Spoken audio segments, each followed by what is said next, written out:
What's up, everybody? Thanks again for joining me this week for our next episode of In the Pink. And if you are not familiar with what that term means, that is a term that was coined way back in the 1500s before pink was even a color. And it had to do with wishing someone their optimum health and happiness. So this week we are talking about gut health, and we're filling in that blank with energy. But as always, we're always gonna start out with the what we know. So my first what we know. We know that more and more people on a daily basis are reporting getting through that day with less energy and more fatigue. In fact, 3 out of 5 adults in this country alone admit to being on the struggle bus when it comes to energy levels. And my second what we know that there are specific cells responsible for energy production called the mitochondria. So it's pretty obvious that having these cells functioning at appropriate levels is critical for us to maintain our energy levels. And my last what we know. We also know that our energy comes from nutrient absorption, right? And if our body is not absorbing nutrients properly, it means our gut health is compromised. And since the rate at which nutrients are absorbed into our system is directly related to the energy that's produced from those nutrients, it's kind of a big deal. All right, let's move on. Let's move on to the gut's role in all this. Well, the obvious thing, digestion. So having a healthy gut microbiome is directly related to having a healthy digestive system. And of course, this maximizes how nutrients are absorbed into our body and how these cells, these mitochondria, change it into energy. So for example, if you have a yogurt for breakfast, that yogurt is broken down into usable nutrients. It's broken down into proteins that go for muscle building, fats for insulation, and carbohydrates for energy. And of course, the micronutrients are absorbed as well. So things like calcium or the vitamin D or the phosphorus, that is also going to the portion of our body that needs those nutrients. So if our digestive tract is not absorbing nutrients correctly, that means that vitamins also from foods are not being absorbed properly. So key vitamins and minerals, things like our B vitamins, which we think of as our energy vitamins, and even magnesium. But not only that, when we don't have proper digestion, we have symptoms that reflect that. We have bloating, we have stomach pain, maybe some nausea, and just feeling sluggish and tired. The next thing, let's look at the microbiome in and of itself. So individuals who do struggle with low energy levels have directly been linked to having dysbiosis or having a low diversity of gut bacteria. And when we've got dysbiosis going on, these pathogenic bacteria create byproducts. And these byproducts show up in the form of inflammatory mediators, which leads into the next one, inflammation. Now, whether this dysbiosis is caused by an infection, so something like a flu bug or a cold, it's still releasing these byproducts, which make you tired. Your body's putting energy into fighting these pathogens off, right? But when it's coming from dysbiosis, you are going to have issues with low-grade chronic inflammation. And again, you feel tired, you feel exhausted, because your body reacts in the same way to this pseudo-infection. And that is the way it preserves the energy it's got. So either you have a bug, a valid bug, it's gonna make you feel like you've been hit by a truck. But if you've got chronic dysbiosis, that in turn is causing that chronic inflammation, you're going to have that energy drag lurking in the background. Now, a second avenue this inflammation can occur is just with the digestive process again. If we aren't able to digest the foods properly, those larger food particles are never broken down and they remain undigested and will deposit someplace where they're not supposed to. And of course, the way our body works, it sees this as a foreign substance, a foreign particle, and inflammation is the response. And if these large particles happen to be a sugar molecule, that is just feeding those pathogenic bacteria. This prolonged inflammation in the gut is eventually going to wear down that stomach lining in the form of leaky gut. And through this whole process, this inflammation also is going to play into these feelings of low energy, tiredness, and just exhaustion.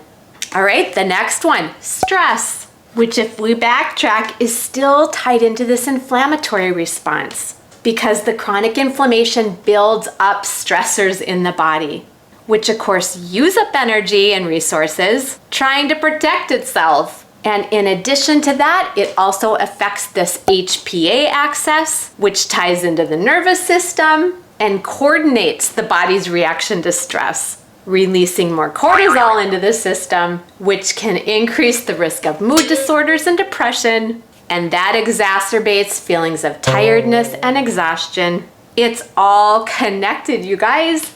Okay, the next one, sleep. We know that if we're not sleeping, we feel exhausted during the day, right? So I'm gonna wrap this point up with a case in point. Two groups of students, all preparing and studying for a test. One group was given probiotics for this 11-week period. The other group was given nothing. Well, other than a placebo that they thought was something. And at the end of this 11-week period, the students that received the probiotic reported better sleep.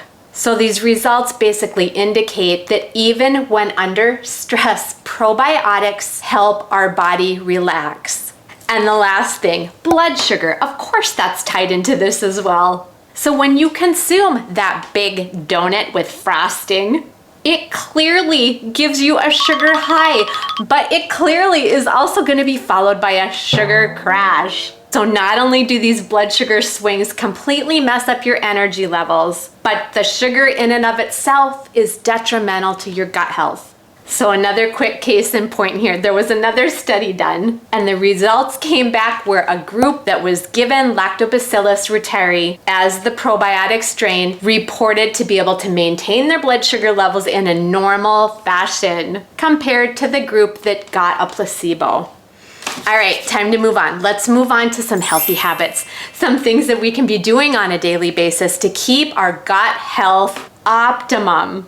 All right, the first thing, we always start with diet. It's something everybody does on a daily basis that's easy to change and can bring about effective results. So incorporating more plant-based foods into your diet. And I mean a lot of them. Again, diversity is key here. The next thing, fill up on fiber. Fiber we know is a prebiotic in and of itself, along with just keeping you regular, but it turns into energy for your body. And the next one, start getting probiotics into your diet in the form of fermented foods. So again, kimchi, kefir, yogurt, sauerkraut, anything that has got the catchphrase live culture. And that rolls back into prebiotic fibers. Prebiotics, that is what feeds those probiotics. And that's not the only reason. Prebiotic fibers, when they're digested by the bacteria in our gut, make byproducts, and they're short-chain fatty acids. And those are also critical to our health in the form of fighting inflammation and helping strengthen our immunity. All right, the next thing, stress levels. We know how important it is to keep our stress levels to a minimum. And a way you can do that, get active, get regular exercise. And it's even been shown in studies that moderate exercise, just with consistency, is the best form. All right, you guys, time to move on to the best part. Let's talk Plexus. Let's talk Plexus and how Plexus can play a role in your health picture. Well, the first thing we always start with is talking about the TRIPLEX, because cornerstone products need to be talked about.